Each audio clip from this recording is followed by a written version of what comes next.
Bismillahirrahmanirrahim. Assalamualaikum warahmatullahi wabarakatuh.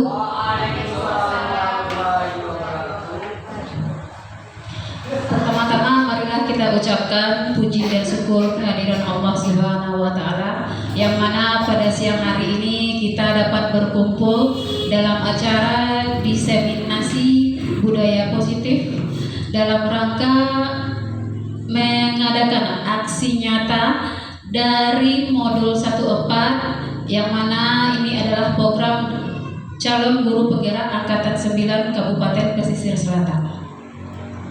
Yang terhormat Ibu Kepala Sekolah UPT SDN 20 Jelamu dan juga Bapak Ibu guru beserta karyawan yang saya hormati. Selawat beriring salam tak lupa saya sampaikan kepada junjungan kita Nabi besar Muhammad SAW yang mana kita sudah diberi sebuah hidayah untuk mendapatkan ilmu pengetahuan dan juga memanfaatkan apa yang sudah ada di zaman ini. Diseminasi ini karena banyak sekali hal-hal yang akan kita ketahui dari diseminasi budaya positif ini. Sebelum kita masuk ke materi pokok kita, pernah mendengar Bapak Ibu budaya positif itu seperti apa? Apa yang terbayang di pikiran Bapak Ibu tentang budaya positif?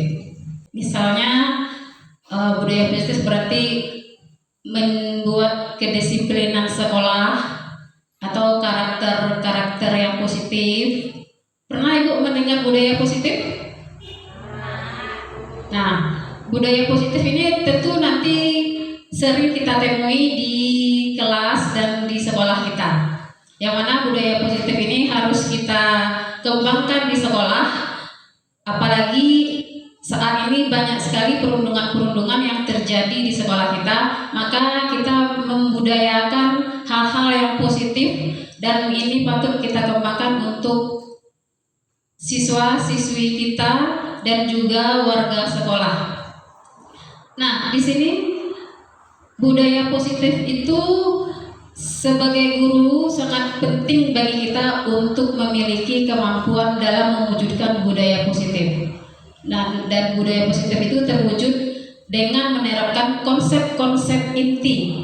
Seperti yang pertama adalah perubahan paradigma belajar. Nah, kita nanti akan mengolah bagaimana maksud dari perubahan paradigma belajar ini. Terus disiplin positif. Bagaimana sih disiplin positif itu yang bisa kita lakukan di sekolah? Nah, itu nanti akan kita gali lebih lanjut. Terus bagaimana nilai-nilai kebajikan? Nah, nilai-nilai kebajikan ini juga akan kita terapkan kepada siswa-siswi kita di sekolah. Kemudian kebutuhan dasar manusia. Nah, di sini kebutuhan dasar manusia itu kita juga harus tahu bagaimana kebutuhan yang harus dimiliki oleh seseorang dan kebutuhan itu nanti akan bersangkut paut tentang motivasi perilaku manusia. Nah, dari motivasi perilaku manusia itu nanti kita juga akan berada di posisi kontrol guru. Nah, kita selama menjadi guru ini di posisi manakah kita nanti? Nah, itu juga akan kita gali nanti. Terus keyakinan sekolah atau keyakinan kelas. Nah, dari keyakinan kelas ini dapat merujuk kepada hal-hal yang dilanggar oleh siswa kita nanti. Nah, bagaimana untuk memecahkan masalah atau kasus-kasus yang terjadi di sekolah kita setelah keyakinan sekolah kita ini dilanggar oleh siswa, maka akan diberi sebuah pemecah masalah dengan penggunaan segitiga restitusi. Nah, apakah itu dari kesemuanya? Nah, kita akan bahas satu persatu. Nah, dari pembelajaran paradigma baru. Menurut Stephen R. Covey 1991, jika ingin membuat kemajuan, perlahanlah ubahlah sikap dan perilaku Anda, katanya. Nah, tetapi jika ingin memperbaiki cara-cara utama kita, maka kita perlu mengubah kerangka acuan kita.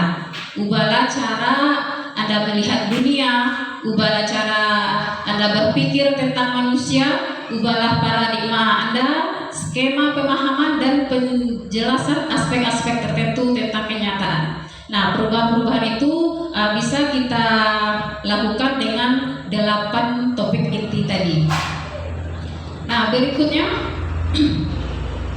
nah, di sini ada kata kunci bagaimana supaya budaya-budaya positif itu bisa kita lakukan. Nah, kita merujuk pada dasar profil pelajar Pancasila. Kita tahu bahwa profil pelajar Pancasila ini ada 6 dimensi. Nah, 6 dimensi itu yang pertama adalah berkebinekaan global, bergotong royong, kreatif, bernalar kritis, mandiri, dan beriman dan bertakwa kepada Tuhan Yang Maha Esa. Nah, ini miskonsepsi tentang teori kontrol. Miskonsepsi ini maksudnya kesalahpahaman atau kesalahartian bahwa seorang guru itu berilusi katanya guru mengontrol siswa. Nah, itu adalah suatu miskonsepsi ya Bapak Ibu. Kita tidak mengontrol mereka, kita hanya menuntun perilakunya, terus bagaimana kita bisa menggali perilaku-perilaku yang tersimpan di diri siswa kita itu. Jadi kita sebenarnya bukan mengontrol, tapi kita menuntun di sini. Terus ada lagi ilusi bahwa semua penguatan positif efektif dan bermanfaat. Nah, ilusi-ilusi inilah yang sering sekali terjadi di sekitar kita, yang mana penguatan positif itu merupakan bentuk-bentuk kontrol untuk mempengaruhi siswa agar mengulangi suatu perilaku tertentu atau usaha untuk mengontrol siswa tersebut. Nah, di sini kita bukan melakukan sebuah penguatan positif saja, tapi memang benar-benar harus terjadi atau berasal dari diri siswa itu, bukan karena siswanya takut terus mereka mau melakukan apa yang ada di sekolah kita ini atau aturan-aturan itu, tapi memang benar-benar dari diri mereka sendiri. Banyak sekali Ibu ilusi-ilusi di sini. Terus ilusi bahwa orang dewasa memiliki hak untuk memaksa. Nah, itu sebenarnya salah. Kita tidak pernah memaksa siswa. Sebenarnya apa yang kita lakukan itu memang benar-benar tujuannya untuk perkembangan diri siswa. Jadi istilah memaksa itu sebenarnya itu tidak ada. Terus lagi ilusi bahwa kritik dan membuat orang merasa bersalah dapat menguatkan karakter. Nah, bukan berarti kita menyalahi siswa terus dia karakternya bisa langsung kuat, bukan seperti itu. Sebenarnya siswa itu menuju identitas yang gagal karena secara tidak langsung mengajarkan mereka belajar untuk merasa buruk tentang dirinya. Nah, jadi merasa bersalah itu bukan kita memberikan bahwa dia itu salah, tetapi kita mengingatkan bahwa perbuatan-perbuatannya itu tidak sesuai dengan keyakinan kelas yang sudah ada.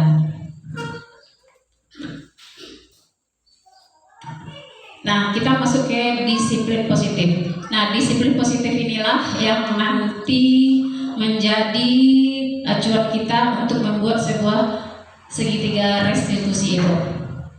Nah, sebelum disiplin positif, kita merujuk kepada nilai-nilai kebajikan.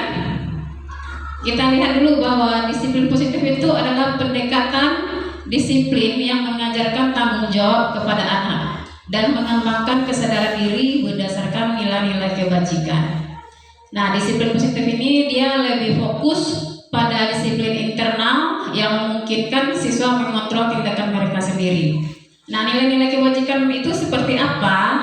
Nah, di sini nilai-nilai kebajikan itu bisa kita ambil dari profil pelajar Pancasila.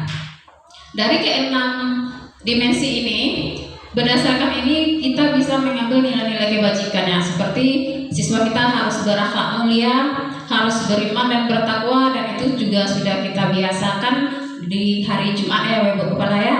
Nah, itu salah satu budaya positif yang sudah kita terapkan di sekolah. Terus bergotong royong juga sudah kita terapkan setidaknya 1 kali sebulan ya Bu Pelaya. Dan juga kreativitas anak, kalau ada perlombaan, mereka mempunyai keterampilan itu bisa diikuti seperti lomba menggambar atau pantomim. Nah, itu salah satu memanfaatkan kreatif seorang anak. Nilai kebajikan itu biasanya bersikap toleransi, rasa hormat, mandiri, menghargai, empati. Nah, masih banyak lagi, dan hal-hal ini sudah kita lakukan setiap harinya. Pada umumnya semua nilai kebajikan yang ada di sini sudah kita lakukan.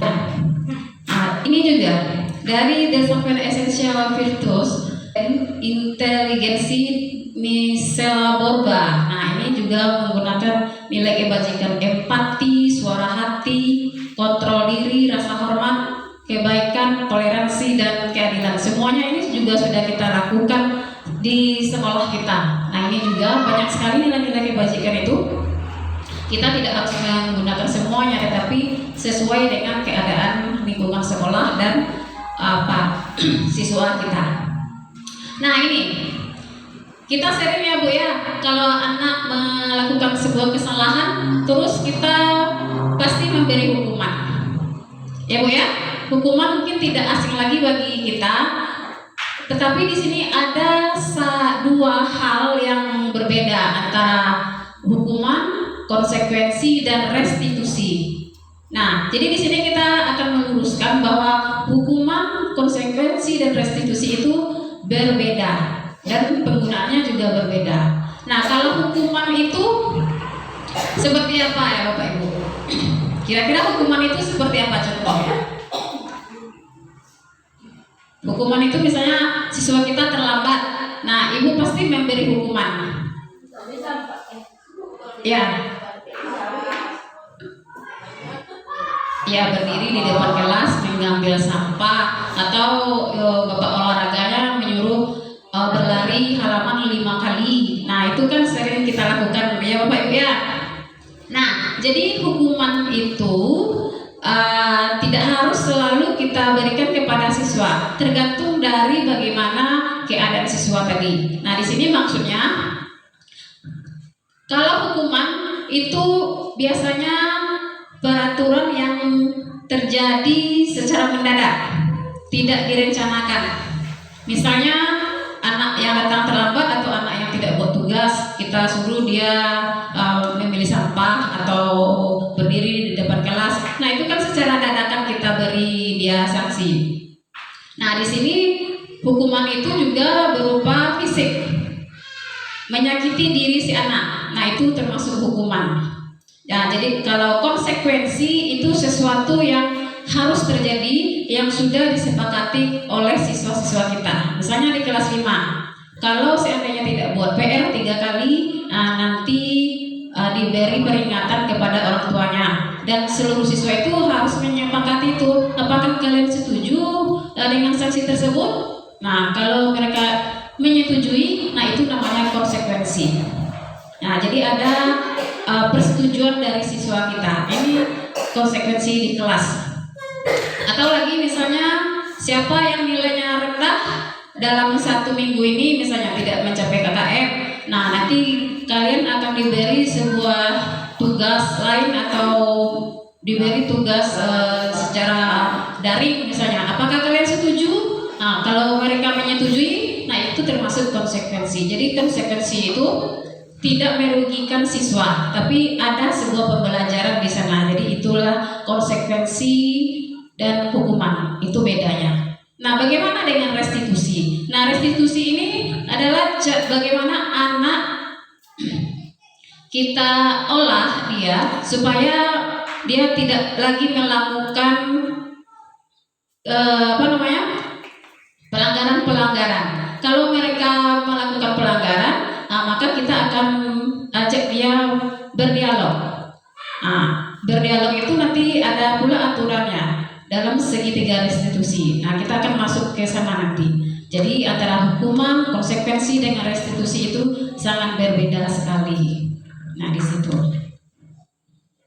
Nah, ini contoh. Nah, dari hukuman atau konsekuensi, coba kita gali bagaimana pengetahuan kita tentang hukuman. Di sini ada contoh. Kita minta pendapat bersama ya Bapak Ibu ya. Mencatat 100 kali di dalam buku dengan kalimat saya tidak akan terlambat lagi, itu dicatat 100 kali. Apakah itu termasuk hukuman atau konsekuensi? Itu hukuman atau konsekuensi Bapak Ibu? Hukuman atau konsekuensi. Nah, kalau kita lihat mencatat 100 kali dalam buku kalimat.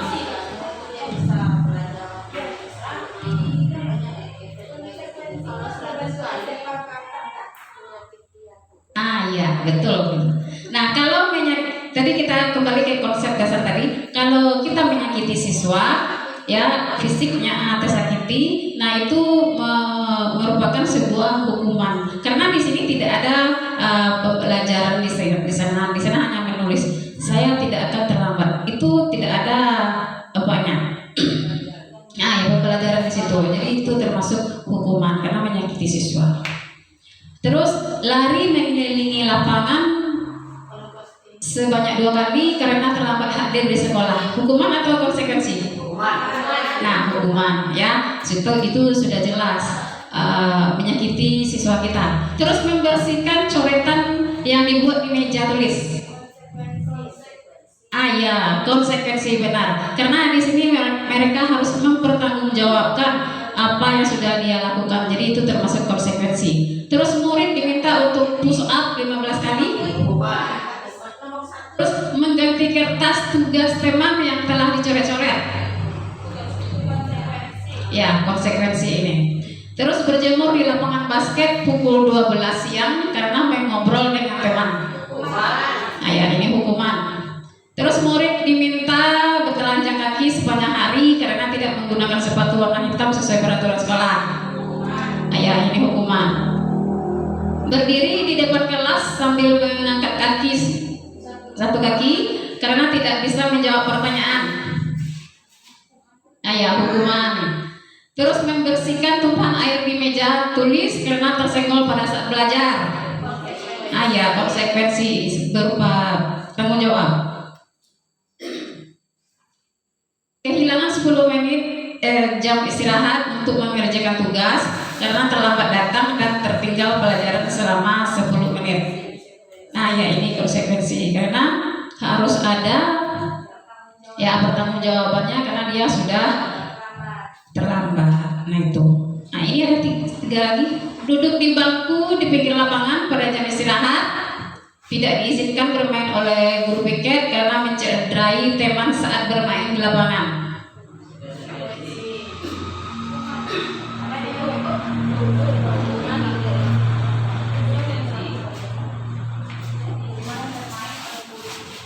Ya, duduk di bangku di pinggir lapangan pada jam istirahat tidak diizinkan bermain oleh guru piket karena mencederai teman saat bermain di lapangan. Konsekuensi apa atau hukuman? Hukuman. Ya, hukuman. Ya, karena ini menyakiti siswanya. Ya, kita next lagi Bu ya. Contohnya itu berarti Ibu sudah paham semuanya. Nah, di sini kita masuk ke kebutuhan dasar manusia. Nah, sebelum kita masuk poin-poin 10 dasar itu, kebutuhan dasar manusia itu adalah segala sesuatu yang kita lakukan untuk mendapatkan apa yang kita inginkan. Seluruh tindakan yang kita lakukan memiliki tujuan dan semua usaha terbaik yang kita lakukan adalah agar kebutuhan dasar terpenuhi dengan baik. Nah, apa saja kebutuhan dasarnya? Di sini ada 5.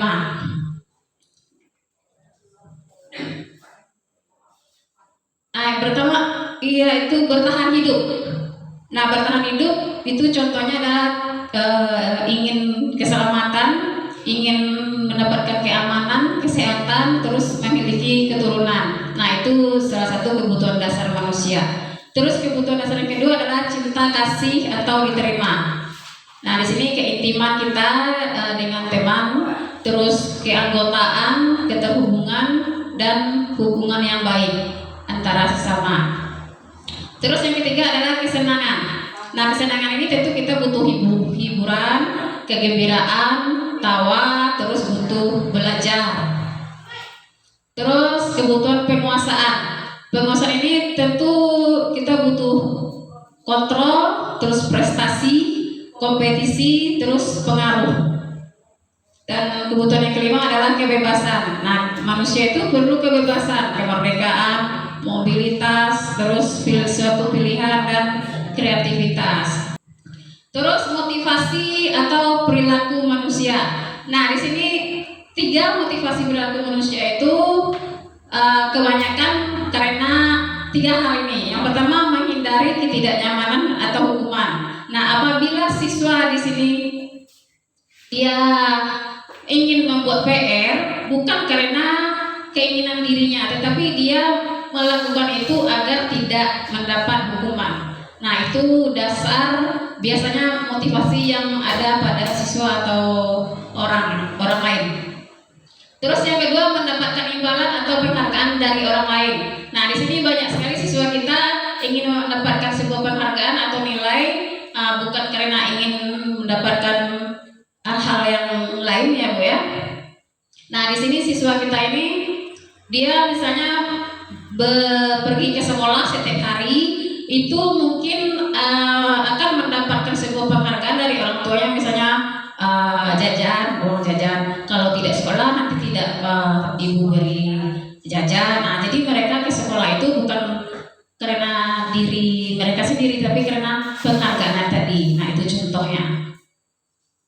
Terus ketiga motivasi perilaku manusia adalah menjadi diri mereka yang diinginkan dengan menghargai diri mereka sendiri. Nah, ini adalah kebutuhan dasar yang berasal dari diri mereka sendiri. Jadi benar-benar apapun yang dilakukan memang benar-benar dari diri mereka sendiri, bukan karena ingin menghindari hukuman atau mendapatkan penghargaan. Nah, di sini. Nah, dari dua hal yang tadi menghindari hukuman dan mendapatkan imbalan itu termasuk motivasi eksternal. Nah, dan menjadi diri mereka sendiri itu termasuk motivasi internal. Nah, jadi kita harus menanamkan motivasi internal ini kepada siswa kita supaya mereka benar-benar sadar dari diri mereka sendiri untuk melakukan hal apapun, baik itu belajar, baik itu bekerja, ya Bu ya. Nah, kita tanamkan di sini. Jadi poin kita di sini adalah untuk meningkatkan motivasi internal yang ada pada siswa kita nanti. Nah, kita masuk ke posisi kontrol. Nah, ini posisi kontrol ini khusus kepada guru kita di sini. Nah, pertama itu posisi kontrolnya adalah penghukum, membuat merasa bersalah sebagai teman, pemantau atau manajer. Nah, apa maksud di sini? Misalnya siswa kita tadi kan melanggar disiplin positifnya, seperti tidak memakai sepatu hitam misalnya. Nah, kita langsung mengambil sepatu anak tadi dan disuruh dia bertelanjang kaki sampai pulang. Nah, itu termasuk guru yang penghukum, langsung mengambil tindakan. Nah, itu yang dimaksud posisi penghukum. Kalau penghukum merasa bersalah itu selalu nyinyir ya, guru itu bertanya-tanya, kenapa kamu tidak pakai sepatu, apakah kamu tahu dengan peraturan-peraturan dan segala macamnya, itu termasuk membuat merasa bersalah. Di sini ada poinnya. Nah, seperti ini. Kalau penghukum itu biasanya guru itu dia akan berkata agak jutek ya Bu ya, kalau bahasa kita, patuhi aturan saya atau awas kamu nanti bla bla bla bla, kan seperti itu. Nah, kalau ada bahasa yang seperti ini berarti dia penghukum. Terus ada lagi bahasa, kamu selalu salah, kemarin kamu juga. Nah, itu termasuk kata-kata si penghukum. Terus pasti selalu yang terakhir selesai. Nah, pokoknya semacam ini kira-kira bahasa-bahasanya yang keluar. Nah, itu termasuk penghukum namanya. Nah, pembuat merasa bersalah. Nah, si pembuat merasa bersalah ini biasanya dia akan mengucapkan seperti ini, Ibu sangat kecewa sekali dengan kamu. Nah, bahasa seperti itu keluar, berarti itu pembuat merasa bersalah. Berapa kali Bapak harus memberitahu kamu ya? Nah, ini. Nah, tuh biasanya kita sering ngomong seperti itu ya Bapak Ibu ya. Terus gimana coba kalau orang tua kamu tahu kamu berbuat begini? Nah, itu termasuk posisi membuat merasa bersalah. Terus posisi teman. Nah, posisi teman ini dia lebih mengakrabkan dirinya ke siswanya dengan bahasa seperti ini. Ayo bantulah demi bapak ya. Nah, itu membujuk ya, merayu gitu. Terus ada lagi bahasa, ayo ingat tidak bantuan bapak selama ini. Nah, ini sering ya Bu ya. Saya pun sering seperti itu. Saya sudah kali ini tidak apa-apa, nanti ibu bantu bereskan. Nah, berarti ibu ini dia akan lebih bahasanya ya agak lebih lembut. Nah, seperti itu. Kalau posisi sebagai teman itu dia lebih mengakrabkan, lebih tenang bahasanya atau bahasa-bahasa bujukan. Terus pemantau. Nah, posisi pemantau itu seringkali berbahasa seperti ini. Peraturannya apa? Nah, ditanya, apa yang telah kamu lakukan? Nah, sanksi atau konsekuensinya apa? Nah, itu. Jadi kalau ada anak terlambat pasti kita selalu menanyakan, tahukah peraturan yang kita buat di sekolah? Nah, itu pemantau namanya. Nah, kira-kira dari keempat ini kebanyakan Bapak Ibu di posisi mana? Kalau saya posisi penghukum sudah pernah. Semuanya juga sudah pernah. Dari kelima ini, nah kita diharapkan untuk berada di posisi manajer. Nah, kita memang harus ditanamkan seorang guru berada di posisi manajer. Seperti apakah manajer itu? Nah, posisi manajer itu dia sering bertanya, apa yang kita yakini? Nah, yang kita yakini itu apa? Kembali ke keyakinan kelas tadi. Kalau kita sudah membuat keyakinan kelas, itu sudah tahu maksudnya. Nanti kita akan masuk ke keyakinan kelas ya Bapak Ibu ya. Terus apakah kamu meyakininya? Itu berarti ada sebuah dialog kepada siswa untuk membuka cakrawalanya bahwa dia sudah melakukan sebuah kesalahan. Nah, itu jika kamu meyakininya, apakah kamu bersedia memperbaikinya? Nah, itu cara kita memberi peluang-peluang positif kepada siswa agar dia bisa bertanggung jawab atas apa yang sudah dilanggarnya tadi. Terus apa rencana kamu untuk memperbaiki hal ini? Nah, itu kalimat-kalimat yang keluar dari seorang manajer. Nah, ini ada contoh kasus Silani yang terlambat hadir di sekolah. Nah, kira-kira kalau yang kuning ini nada suara memelas, halus, sedih, bahasa tubuh merapat kepada anak. Lani, kamu ini bagaimana ya? Kamu sudah berjanji dengan ibu tidak akan terlambat lagi. Kamu kenapa ya senang sekali mengecewakan ibu? Ibu benar-benar kecewa sekali. Bagaimana perasaan murid bila ditegur seperti cara ini? Nah, ini termasuk posisi kontrol yang mana? Penghukum, pembuat merasa bersalah, teman atau manajer ini, Bapak Ibu? Ya, nada suara memelas, halus, sedih. Ya, ini di posisi membuat merasa bersalah. Terus yang hijau ini, ada lagi. Nah, nada suara tinggi, bahasa tubuh, mata melotot, terus menunjuk-nunjuk, menghati. Nah, itu termasuk penghukum. Ya, benar. Terus yang pink, nada suara ramah, akrab, bercanda, bahasa tubuh merapat pada murid. Ini termasuk posisi kontrol teman. Nah, kita next. Nada suara datar, bahasa tubuh yang formal. Terus katanya, Lani, tahukah kamu jam berapa kita mulai? Tahu Pak, katanya. Kamu terlambat 15 menit. Apakah kamu sudah mengerjakan apa yang harus dilakukan bila terlambat? Nah, kira-kira ini termasuk posisi yang mana Bapak Ibu? Penghukumkah, merasa bersalahkah, teman, pemantau, atau manajer? Ya, pemantau, karena dia banyak sekali bertanya-tanya. Jadi Ibu posisi ini adalah sebagai pemantau. Nah, yang terakhir ini, ada suara tulus, bahasa tubuh tidak kaku, mendekat ke murid. Nah, kira-kira ini manajer. Ya, manajer. Jadi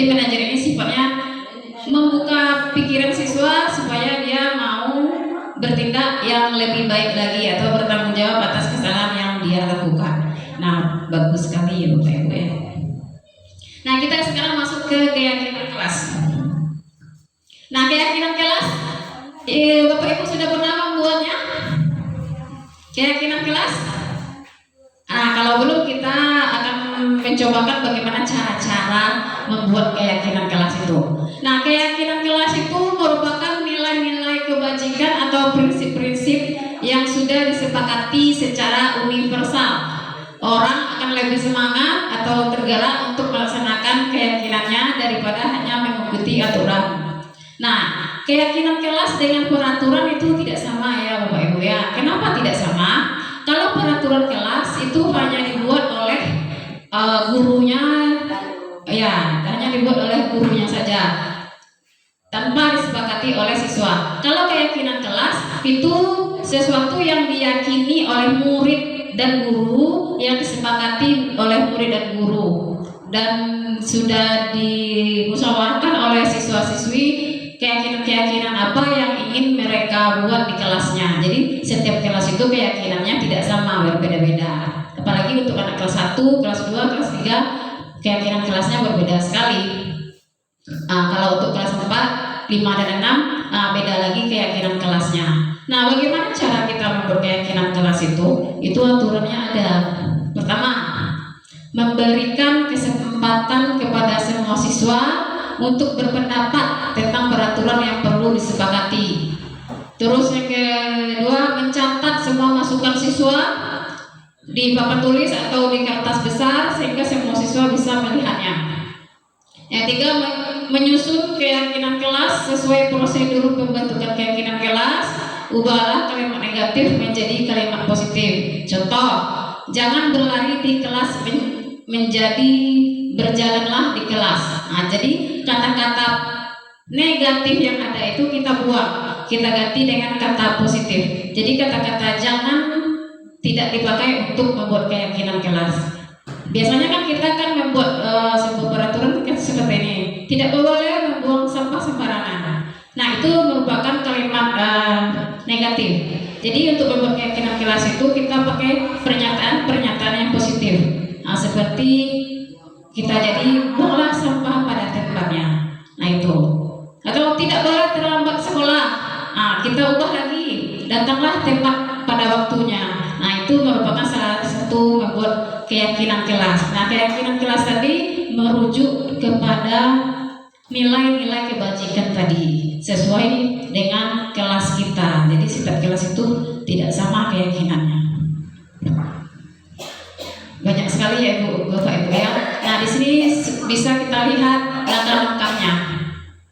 Nah, setelah keyakinan kelas itu selesai dibuat dan sudah disepakati oleh siswa kita, itu ditandatangani oleh siswa dan juga gurunya.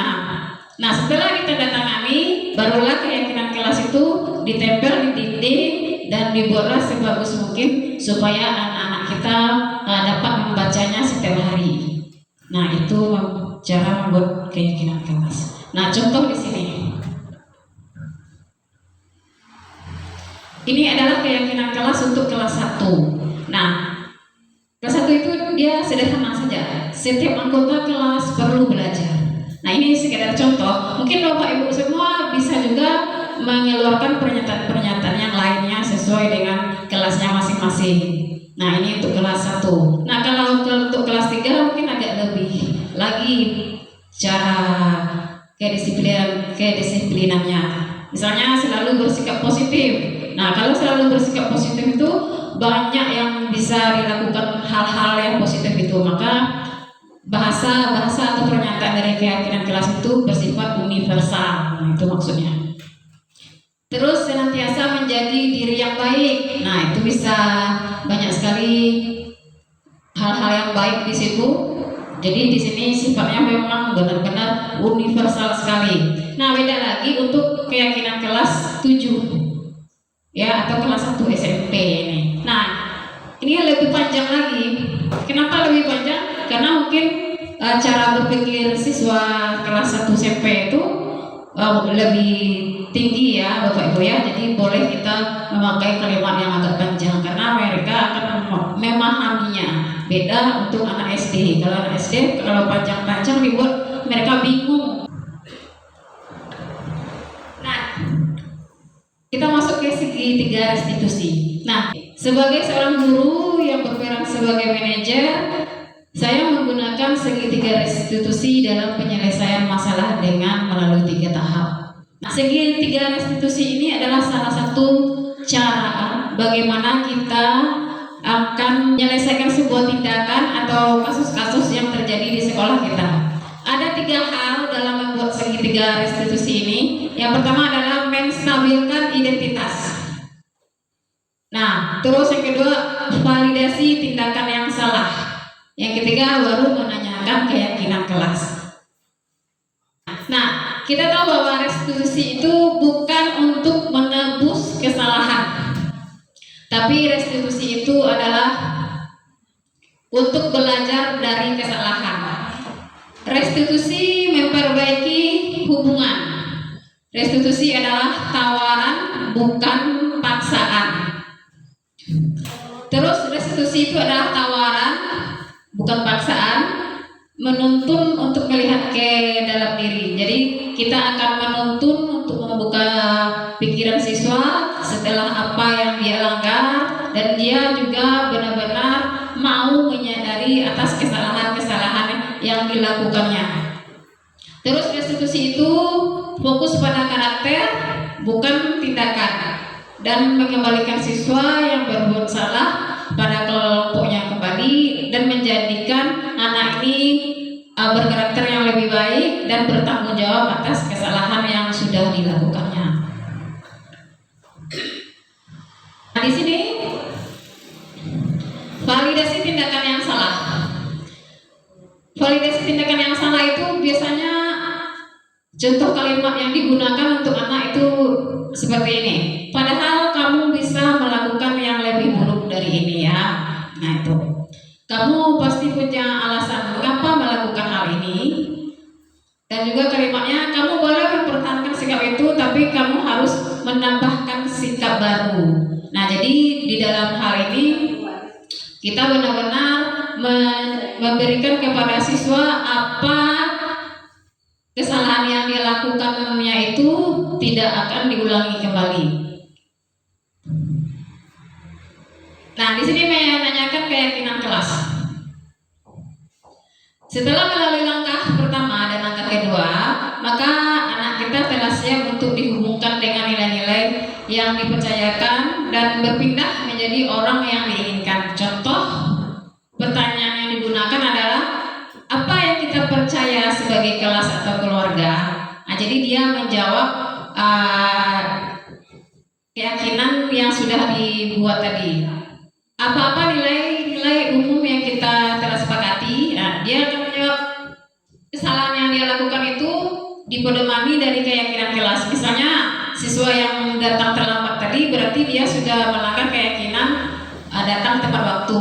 Nah, itu salah satu keyakinan yang harus disadarkan oleh siswa tadi. Terus kamu mau jadi orang seperti apa? Nah, kalau siswa itu menjawab, saya akan jadi orang yang lebih baik lagi, Bu. Saya tidak akan melakukan kesalahan atau bla. Nah, itu kita buka pikiran siswa itu supaya dia sadar bahwa dia sudah melakukan kesalahan. Jadi kita menstabilkan kondisi kembali menjadi lebih baik. Nah, begitulah kira-kira Bapak Ibu beberapa konten-konten inti dari budaya positif. Nah, di sini saya mempunyai contoh dari sebuah kasus bagaimana menangani siswa dengan menggunakan segitiga restitusi. Ya, silakan kita simak baik-baik Ibu. Contoh dari segitiga restitusi. Kasus pertama.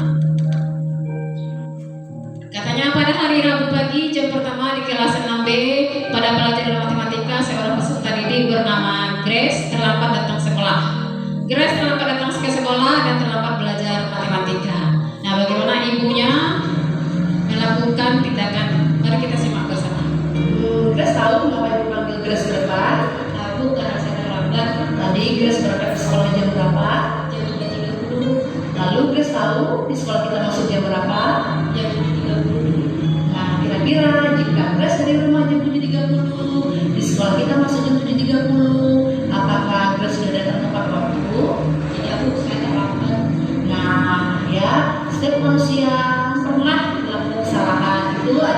manusiawi ya Grace ya.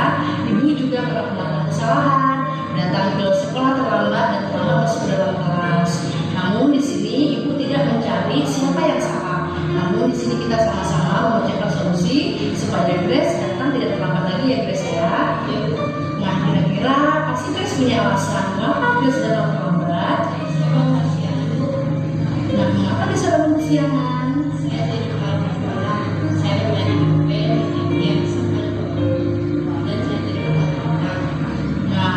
Jadi Grace terlambat ke sekolah karena kesiangan, lalu Grace tidurnya kemalaman, lupa waktu, banyak main game ya.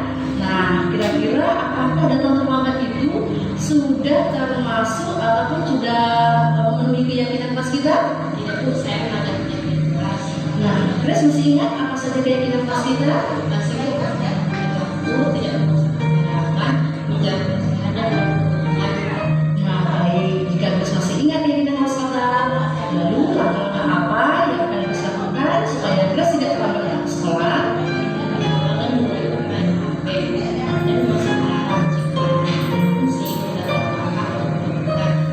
Nah, kapan itu Grace melaksanakan? Oke, bagus. Grace sudah berusaha untuk menjadi lebih baik. Ibu doakan semoga Grace menjadi anak yang selalu mematuhi peraturan sekolah dan selalu menjadi dan mentaati peraturan sekolah ya Grace ya. Oke, baik. Terima kasih Grace.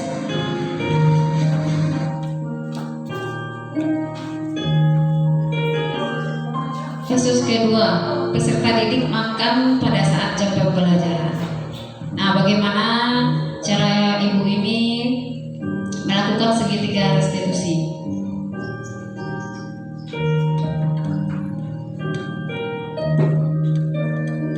Nazwa tahu apa yang paling di sini? Apakah Nazwa tahu makan saat yang banyak itu merupakan salah? Kamu kelas ini kamu tidak salah. Ini Nazwa tidak salah. Kamu sudah salah. Memangnya Nazwa bangun di sekolah bangun tidur jam berapa? Kok tidak sempat sarapan?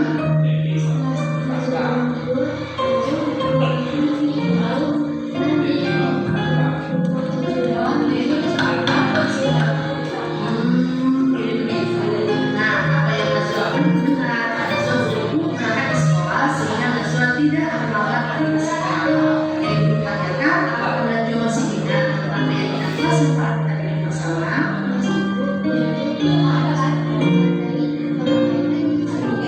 Nah, kalau Nazwa makan di kelas, apakah Nazwa sudah mengetahui apa yang diri sendiri? Nah, ya, di sini ibu tidak mau mencari kesalahan siapa yang salah, siapa yang benar, ya. Tapi ibu sama-sama Nazwa sendiri mencari solusi bagaimana supaya Nazwa tidak lagi makan di dalam kelas.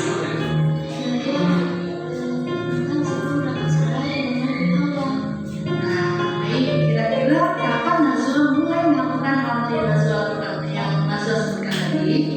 Oke Bapak Ibu, nah jadi begitulah cara kita dalam menangani sebuah kasus kepada siswa kita, yaitu dengan menggunakan segitiga restitusi. Nah kira-kira apakah Ibu siap untuk melakukan segitiga restitusi di sekolah kita? Dan apakah siap untuk membuat sebuah keyakinan kelas di kelas kita nanti? Oke, saya sangat yakin sekali dengan semangat Bapak Ibu pada siang hari ini. Baiklah Bapak Ibu, sepanjang yang saya jelaskan tadi semoga bermanfaat dan bisa kita melakukan sebuah perubahan kepada siswa kita dan juga kita bisa menjadi posisi kontrol sebagai manajer, bukan sebagai penghukum lagi, karena kita akan menjadikan sebuah teladan kepada siswa kita dan membiasakan disiplin positif dan mengembangkan budaya-budaya positif di sekolah kita.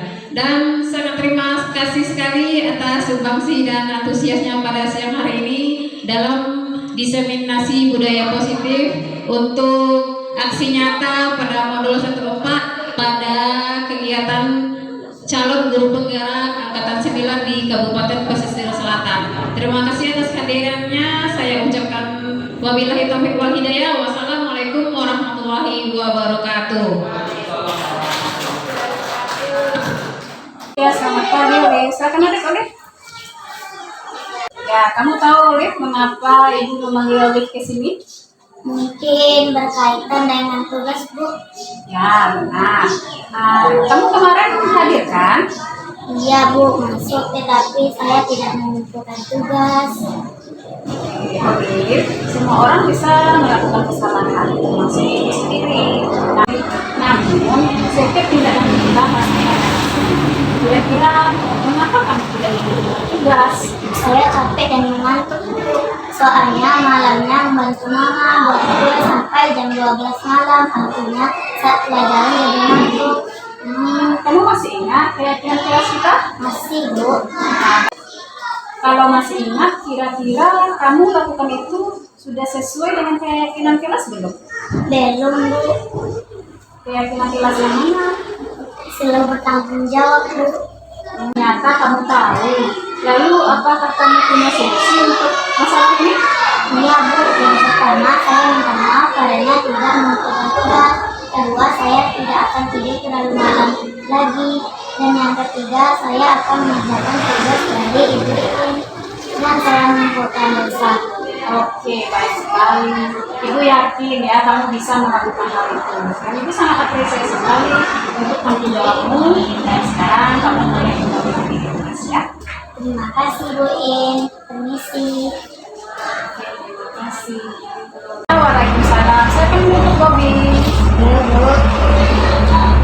Oke, Bobby tahu kenapa ibu panggil ke sini dan Bobby tahu apa yang sudah Bobby lakukan di kelas tadi? Tahu, Bu. Saya mencoba mendiskusikan pelajaran dengan teman lain sambil duduk di atas meja. Duduk di atas meja, apakah ibu mengajukan duduk di atas meja saat pembelajaran di kelas? Tidak, Bu. Akhirnya saya resign. Apakah kamu tahu bahwa duduk di atas meja itu adalah perbuatan yang tidak sopan dan perbuatan yang tidak menghargai guru dan tidak menghormati teman-teman lain? Nah, baik. Ibu tidak ingin terus mengungkit kesalahannya. Kamu sudah tahu kalau kamu salah, bukan? Sekarang ibu ingin mencari penyelesaian bersama-sama. Mari kita sama-sama berpikir apa yang bisa kita lakukan untuk memperbaiki situasi ini. Kamu melakukannya pasti punya alasan, kan? Pasti kamu ingin diakui dan dihargai karena sedang membuat tugas. Iya, Bu. Nah, sekarang mari kita bicara tentang keyakinan kelas dan keyakinan sekolah kita ataupun kesepakatan kelas kita. Apa yang kita percaya, yang mana Bobby belum tunjukkan. Kita harus bersikap sopan santun dan saling menghargai satu dengan yang lainnya, Bu. Kamu menilai baik sekali kesepakatan kelas kita dan keyakinan kelas kita dengan duduk di atas meja merupakan sumpah sikap yang tidak sepakat, tidak menghargai orang lain. Tidak, Bu. Nah, sekarang apa kamu bisa menyelesaikan masalah ini? Maaf tidak, tapi bagaimana ke depannya? Kita harus duduk sesuai tempat yang telah disediakan.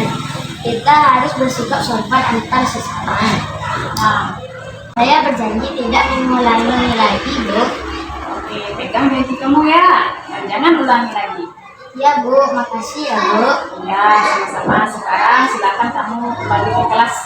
Ya, Bu. Oke. Assalamualaikum warahmatullahi wabarakatuh.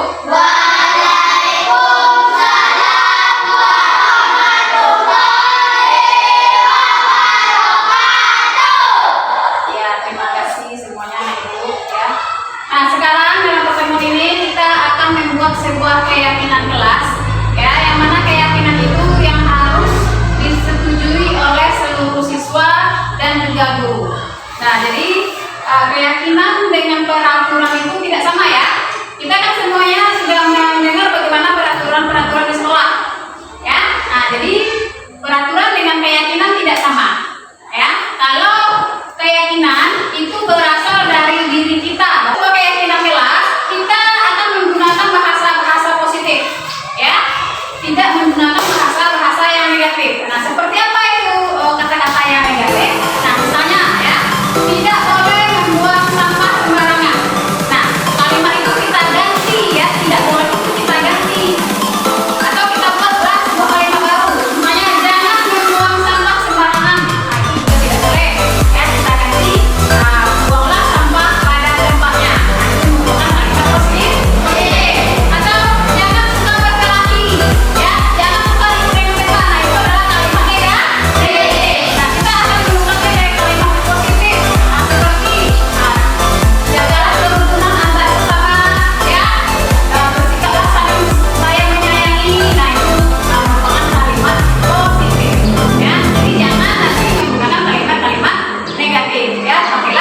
positif. Ya, sudah paham bagaimana cara membuat keyakinan kelas?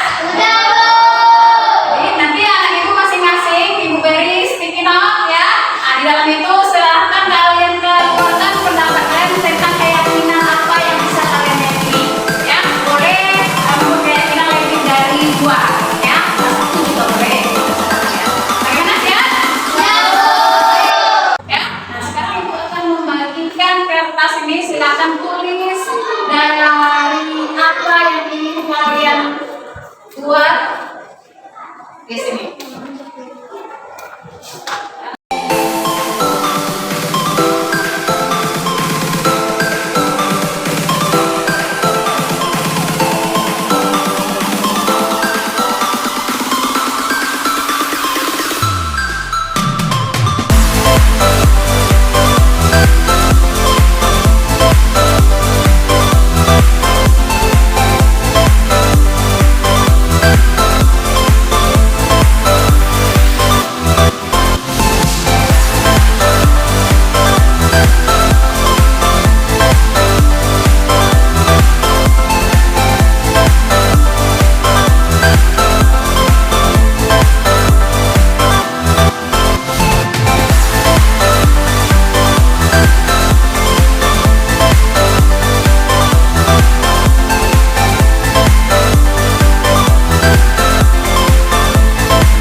saling menghormati dan menghargai